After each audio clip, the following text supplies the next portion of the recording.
This creepy looking statue right here is what's long been known as the Huntcliff Figure, a squat sandstone carving discovered under Huntcliff, near Saltburn-by-the-Sea. And it was found here beneath the dramatically crumbling cliffs of northeast England.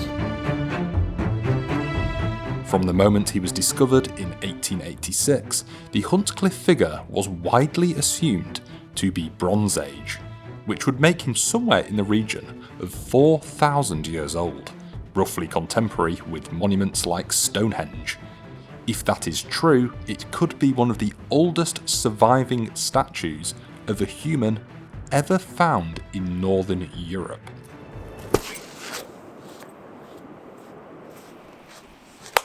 Hello everybody, and welcome to the beautiful, stunning northeastern English coast. To be specific, we are just outside Middlesbrough in a town called Saltburn-by-the-Sea, which is, by all accounts, pretty nice. With all that aside, what you're looking at here, if you spin the camera around, this is the town, the Victorian town of Saltburn-by-the-Sea. Back when our statue was found, it didn't look like this. It was a coastal plain with a road and a pub. And that's where our story begins. So, why don't we delve into that? The Huntcliff Figure was discovered in 1886 at the base of Huntcliff. Not excavated or carefully recorded, he had seemingly just eroded from the cliff above and was found just sitting there on the beach, perched upright as if expected. The lack of context is our first and biggest problem, because once you remove an object from its original setting, or worse, once nature does it for you, you lose the very thing that archaeologists rely on most: association. So instead of being shipped to a museum and analysed, instead, what happened next was far, far funnier. He was placed on a pedestal outside the Ship Inn in Old Saltburn, a 16th century pub with a bizarre history of its own. My arties, you find me squatting next to a barnacle-covered boulder. If you were walking along this beach and you saw something like this stood up here on the beach with a face, what would you do? Run away? Scream? Or would you do what the citizens of Saltburn-by-the-Sea did and drag it to your local pub and stand it on a pedestal for all to gawk at? And so our potentially prehistoric carving, priceless relic, became pub decor. There he stood for decades, fully exposed to North Sea winds, salt spray, industrial soot, rain, frost, and the general chaos of human behaviour. Drunk. Just outside the pub, we have found this. We think this is the pedestal where the statue used to stand. And something that we weren't expecting was that there's potentially a bit of it left. When it was removed, it looks like they just hacked it off. So am I touching a bit of the actual Celtic statue here? You can see the cement there. There's nothing there.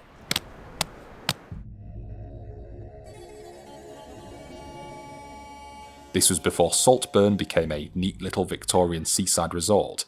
It was a rougher fishing settlement with a reputation for piracy and smuggling. That's mint. Local history even links this pub to the so-called king of the smugglers, John Andrew. I can already imagine some of you are thinking, wait a minute, maybe the statue was stolen from some distant land. Well, here's a little bit of context from a special guest. The most famous association with the Ship Inn in Saltburn is with the so-called King of the Smugglers, John Andrew, sometimes referred to as Andrews with an S. The story goes that he moved to the area from Scotland sometime around 1780, became the landlord of the Ship Inn, and then used the pub as a front to smuggle contraband. There certainly was smuggling in the area around that time, as evidenced by this newspaper report of 1786. And you probably won't be surprised for a pub associated with legends of smuggling that there are rumours of secret tunnels. Of course there are. Alas, as is often the case, I think there has been a certain amount of fabrication in this story. The earliest telling of it I found comes in 1872 in a book by George Markham Tweddle. What a great name. The book states that Andrew or Andrews had been landlord, but of a different pub in the village, long since demolished, and that had been part of a row of cottages, all of which had large underground cellars for storing smuggled booty. It does, however, say that the landlady of the Ship Inn at that time, Mrs. Temple, was a descendant of Andrew. So you can hopefully see, based on all these components, where the modern version of the legend likely evolved from. Incidentally, it would have been during that time when Mr. and Mrs. Temple were running the ship in 1886 that the Huntcliff Figure was moved and positioned on a pedestal in front of the pub. If you look back to the 1881 census, you can see that the Ship Inn had at that time temporarily been renamed to the Old Saltburn Hotel. And by 1885, Mr. Temple was going through bankruptcy proceedings. Was the placement of the Huntcliff Figure outside the pub all part of an attempt to draw in the tourists? Nevertheless, eventually, thankfully, someone with a clear head decided that sitting a several thousand-year-old priceless artefact outside a pub was probably not ideal. In the 1980s, he was transferred indoors to the Dorman Museum in Middlesbrough, which, Middlesbrough? Ugh. I have been calling him a he throughout this, mainly because he's bald and looks a bit like my dad, but many scholars would argue that it may actually represent a woman. And that's because of the little tummy it has. Presumably, that represents pregnancy or fertility, and that is some kind of Celtic, Iron Age, or maybe even Bronze Age fertility symbol. Is it a he? Is it a she? We don't know. I'll say this, it isn't actually bald. It's pretty obvious that weathering over time has worn away its head, and whatever hair or headdress it once had has sort of just survived a little bit on the front. The rounded abdomen and pronounced thighs have led to repeated suggestions that it depicts pregnancy. If that is correct, he could have, and please mind the cliché, functioned as a fertility symbol, or perhaps even a god. Given his fine spot on a coastal headland, that meeting point between land and sea, some have even suggested that he once stood deliberately on a liminal space. Prehistoric communities are often said to have treated such thresholds as symbolically charged places.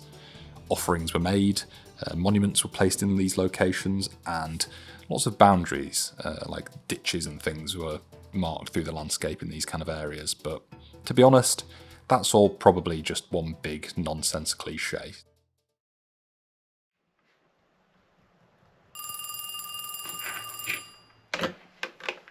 Hello. Hi Paul, it's Adam from YouTube. Oh, hey mate, how you doing? Yeah, good thanks. I'm just ringing to let you know that I've actually found someone more local to film that bit about the Romans. Oh, okay. No worries. Yeah, so just don't bother filming a cameo for this video, honestly. Yeah, no worries. I mean, thanks for letting me know. It's just not worth your time. The old story placed him in the Bronze Age. The problem is that nothing about it was ever securely dated.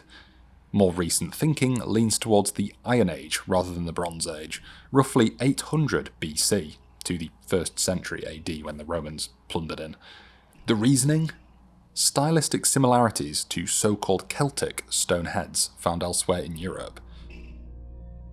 It is especially similar, though, to the Hendy head from Inis Mon. These Celtic carvings often feature simplified forms, rounded shapes, and stylised human features. The Huntcliff Figure does share that general aesthetic. He's squat, a bit abstract, and more symbolic than realistic. I don't know about you, but I've never seen anyone who looks like this. Greg Wallace, maybe? I don't know. But stylistic comparison is, of course, slippery. Just because he looks like a Celtic head is not proof that he is a Celtic head. To complicate matters further, the head was found on the same headland that later hosted a Roman signal station in the late 4th century AD. Now, you might have noticed that I'm a little bit smarter dressed than I usually am on this channel, and that's because we have, today, a special guest. That is me. I am special. Well, tell them about the Oh yes, the reason that I am here, apparently I'm a little bonus factoid. And that's because we have a Roman aspect to our story here today. Up behind us on the cliff there, we have a Roman signal station. Now, if I do this on my channel, I get some sort of overlay. Will that work on yours? I think it's already there, to be honest. Ah, it's there. So hopefully you are now looking at a picture from the excavation of the Roman signal station in the early 20th century showing a spooky well. And out of that well came something like 14 skeletons of men, women, and children. In the late 4th century, the Romans built a series of signal stations along the coast here. At least 5 are known of, and there is one just up there on the top of Huntcliff, long disappeared into the sea. These forts were erected in response to increasing threats from across there, the North Sea, Picts, Saxons, and the like. If you wanted to, you could call these the Saxon shore forts of the North. But whether this has anything whatsoever to do with our statue, there is no evidence whatsoever linking the carving to a Roman military camp. It doesn't look Roman, it doesn't really behave Roman, and if it is prehistoric, it was already ancient by the time the Roman soldiers were lighting signal fires above it. Now, can you imagine a statue falling from all the way up there? This is all stone around here, so if it fell from up there, let's be honest, it would have been smashed to smithereens, which is why I think it wasn't falling from up there at all. I think it probably fell from right next to where the pub is, over there. So, where does it leave us?